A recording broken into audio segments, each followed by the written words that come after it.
teman-teman penikmat cerita-cerita horor di channel Spesial Horor. Jumpa lagi bersama Mimin. Kali ini Mimin akan membawakan sebuah cerita horor dari akun Twitter Nona Boys yang berjudul Korin. Buat kalian yang masih berani, selamat menyimak dan semoga kalian terhibur. Hari ini adalah hari pertamaku masuk sekolah setelah 1 minggu meliburkan diri. Entah perasaanku saja, sekolah tampak tidak seramai biasanya. Ketika kakiku berhenti di depan pintu kelas, kesunyian itu terasa makin nyata. Padahal kelasku dijuluki sebagai kelas paling ribut seantero sekolah. Murid-murid perempuan duduk anteng di bangku masing-masing. Tidak seperti biasa, di mana mereka selalu berkerumun sambil bergosip heboh. Aku menghempas tas punggungku sedikit kasar. Namun, tidak ada yang merespon gerakanku itu. Sepertinya teman-temanku masih berduka. Begitupun aku. Sudah 1 minggu berlalu sejak peristiwa tragis yang merenggut nyawa temanku, Bayu. Masih kuingat wajah-wajah sendu para pelayat saat menghantarkan jenazah Bayu ke tempat peristirahatan terakhir. Bayu, dia adalah teman sekolahku, sekaligus teman satu tongkrongan. Aku juga berada di sana di detik-detik terakhirnya. Detik-detik yang paling menakutkan di sepanjang hidupku. Terlalu menakutkan hingga aku tidak mau mengingatnya lagi.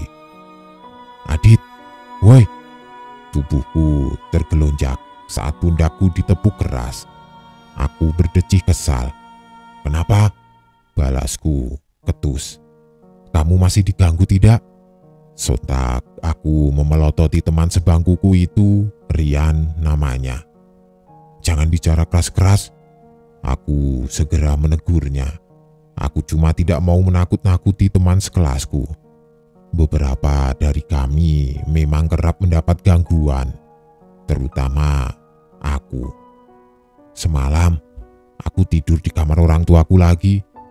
Aku tidak yakin kalau itu memang dia. Tapi sumpah, aku takut sekali, Dit. Apa kita buat doa bersama saja, biar dia tenang? Jangan begitu. Keluarganya bisa tersinggung kalau mereka sampai tahu. Aku hanya berusaha tetap tenang menanggapi situasi yang sedang kualami. Rian tidak yakin kalau yang mengganggunya adalah Bayu.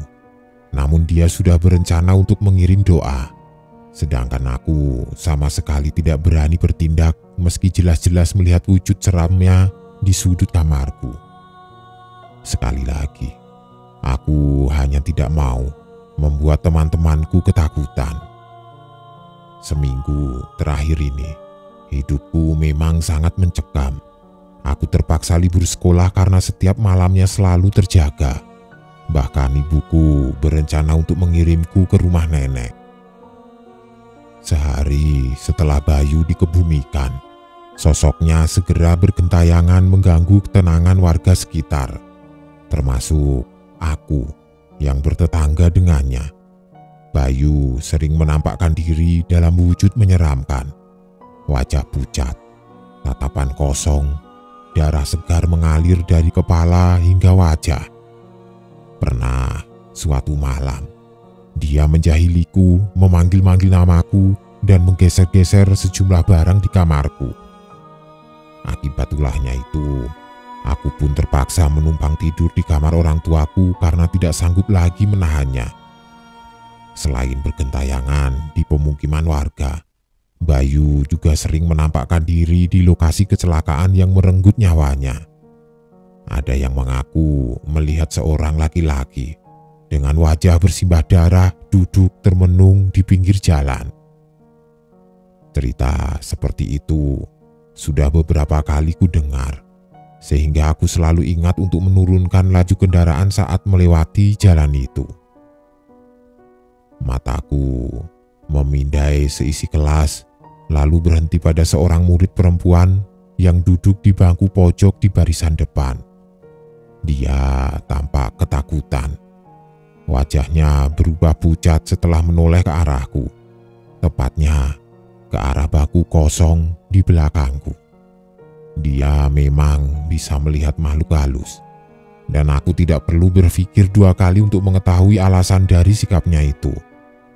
Aku memberinya gestur diam, dan dia hanya mengangguk kecil sebagai balasan, lalu kembali meluruskan pandangan ke depan.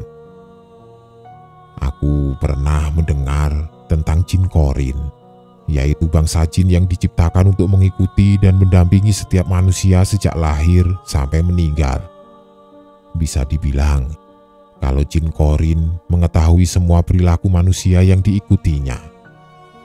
Semasa hidupnya, Bayu adalah orang yang jahil, jadi tidak heran kalau setelah meninggal jin korin Bayu bertingkah sebagaimana kebiasaan temanku itu.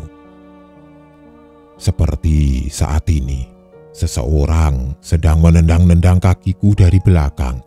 Telingaku ditiup-tiup, begitupun seragamku ditarik-tarik. Persis seperti kelakuan Bayu dulu. Aku enggan menoleh ke belakang, karena yakin tidak akan mendapati apapun di sana. Bayu tidak mungkin menampakkan diri di pagi hari. Benar. Hit, kok bulu kuduku tiba-tiba merinding ya? Seru Rian tiba-tiba. Mungkin kamu lagi kedinginan, aku menyahut santai. Tidak dingin kok.